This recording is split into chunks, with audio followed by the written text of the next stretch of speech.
The world is not drifting toward chaos. It is walking there calmly, deliberately, one calculation at a time. In 2025 alone, state actors launched airstrikes on 9 capital cities, from Kiev to Tehran, from Moscow to Tel Aviv. This is no longer a warning sign. It is the new baseline. What makes this moment different is not just the number of conflicts, but how normal they've become. Rules that once restrained great powers are eroding quietly. Not with declarations, but with precedents. The Council on Foreign Relations 2026 Conflict Risk Assessment doesn't scream. It doesn't predict apocalypse. It does something more unsettling. It shows that violence is now expected in most scenarios, in most regions, within the next 12 months. If you want to understand where the world is heading, this is the document to pay attention to. And if analyses like this help you see the system more clearly, stay with me. Because to grasp what's coming next, we first need to define what problem we are actually facing and why so many are underestimating it. What we are confronting is not a single war or even a cluster of wars. It is a systemic condition. The 2026 assessment shows a world where conflict is no longer the exception, it is the operating environment. 28 out of 30 scenarios are judged to have at least a 50% chance of occurring within a single year. That number should stop us cold. But here is the deeper problem. Risk is no longer measured only by destruction.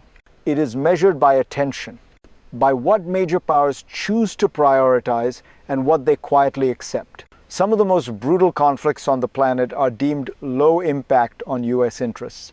Others, involving major powers or domestic instability, rise instantly to the top. This creates a hierarchy of urgency that reshapes global behavior.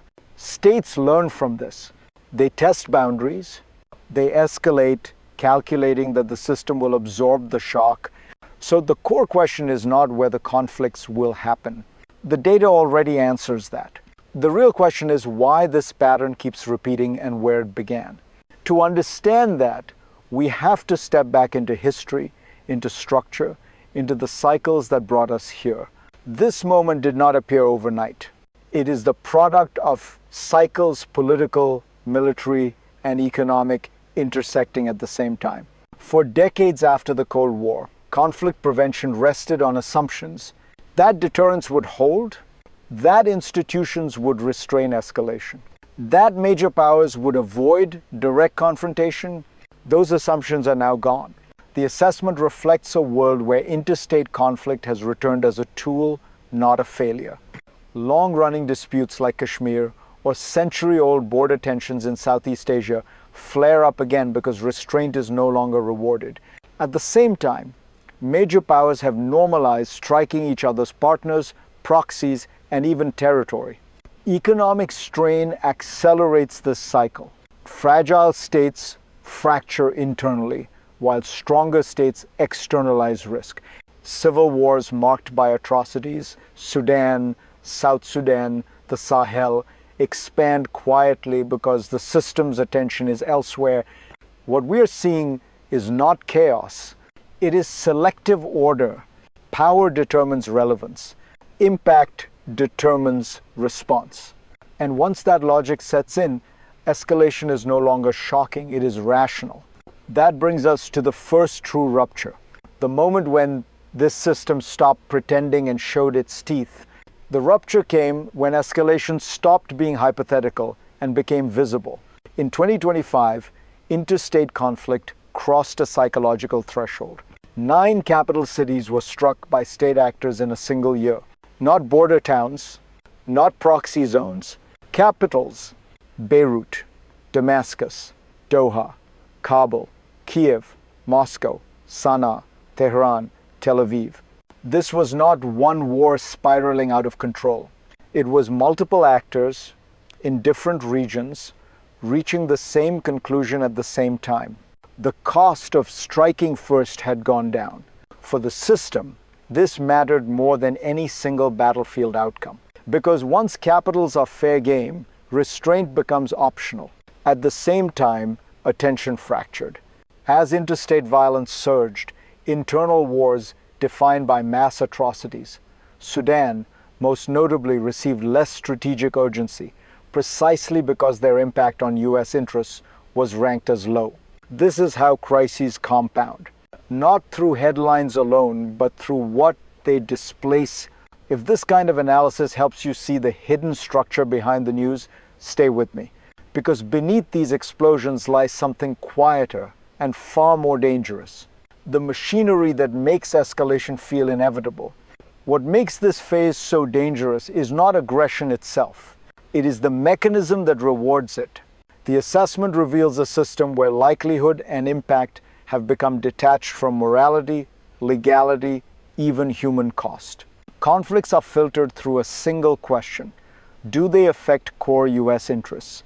If the answer is no, escalation can unfold in plain sight.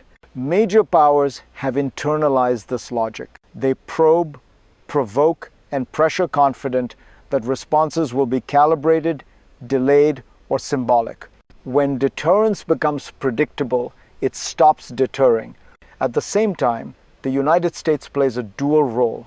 It remains the central stabilizing force, yet it also appears in multiple high-priority contingencies as a direct participant.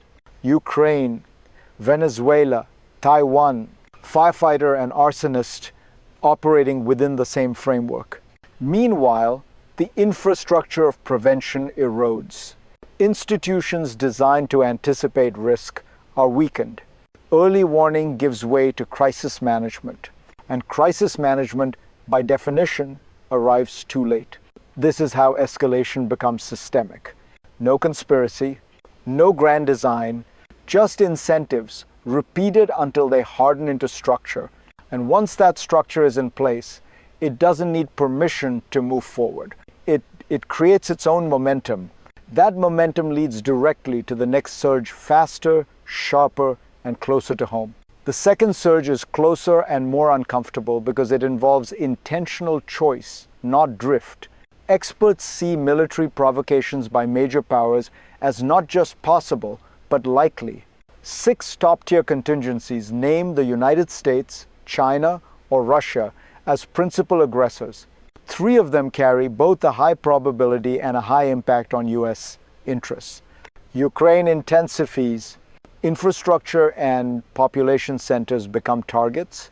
Each strike invites retaliation, yet neither side can afford to stop. Across the Pacific, the Taiwan Strait remains a pressure point. Not because war is inevitable, but because miscalculation is now baked into the system. And then there is Venezuela. Military operations, initially framed as counter-transnational crime efforts, inch toward direct confrontation. Strikes at sea, expanded presence, speculation of regime destabilization. This is escalation by design ambiguity. No declaration, no red line, just movement. At the same time, experts express little confidence that ongoing peace efforts will hold. Gaza, Ukraine, Sudan, interventions pause violence but do not resolve it. This is the pattern repeating faster each time. The system no longer resets. It only rolls forward.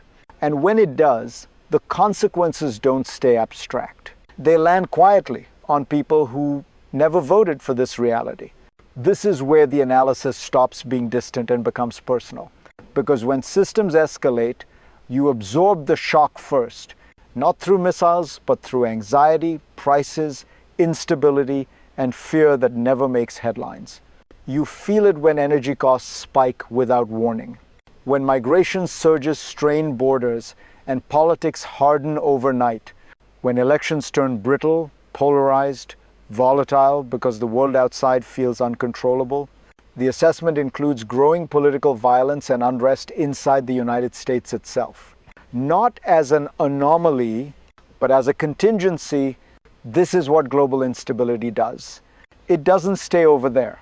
It leaks inward. You may never hear the word Sudan in a policy briefing, but food prices rise anyway. You may never follow the Taiwan Strait, but supply chains tighten, technology slows, uncertainty spreads. And when leaders treat escalation as manageable, citizens inherit the risk. If this analysis resonates, if it helps you connect global decisions to everyday life, don't tune out. Understanding the system is the first defense against being blindsided by it. Because what happens next doesn't stop at national borders.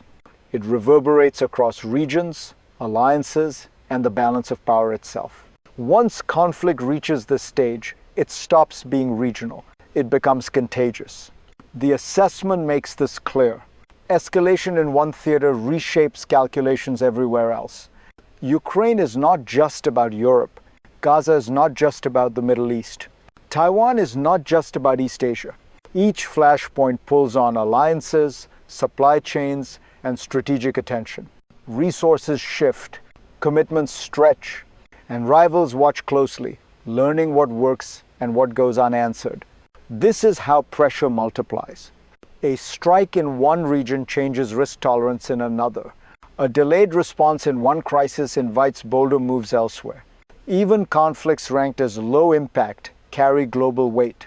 Civil wars drive migration. Instability fuels transnational crime. Humanitarian crises erode legitimacy and trust in the international system. What emerges is a world of overlapping shocks. No single breaking point but constant strain. The old model assumed crises could be isolated. The new reality is the opposite. Everything is connected and nothing stays contained for long. Which brings us to the hardest question of all. If this is the trajectory, what comes next? Not predictions, scenarios. Paths the system could still take depending on choices that haven't yet been made. There are three paths ahead. Not prophecies, but logical extensions of the system we are already in. The first is managed instability.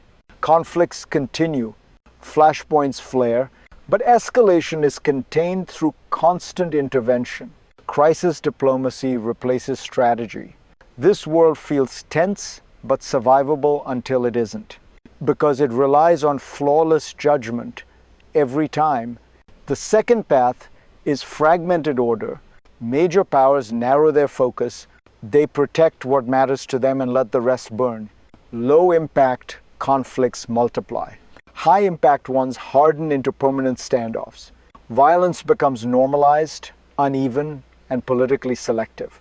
The third path is the most dangerous, cascading escalation. One miscalculation crosses a line no one intended to test. Deterrence fails once, and then everywhere. Capitals are no longer symbolic targets. They are strategic ones. What determines which path we take is not rhetoric. It is capacity, attention, and whether prevention is treated as optional or essential. Systems do not collapse loudly at first. They erode, then suddenly they tip. And that tipping point is not behind us. It is still ahead, which leaves one final question: what this moment demands from those who still have the power to choose.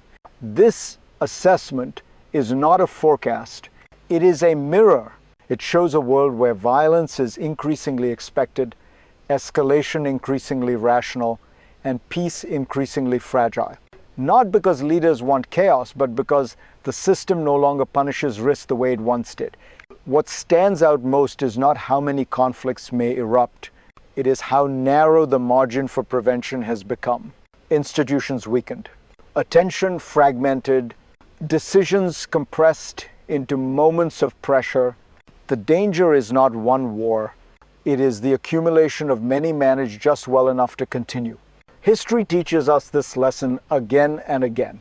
Systems fail not when threats are unknown, but when they are normalized. If you take one insight from this analysis, let it be this: the future is still contingent, paths remain open, but they narrow quickly.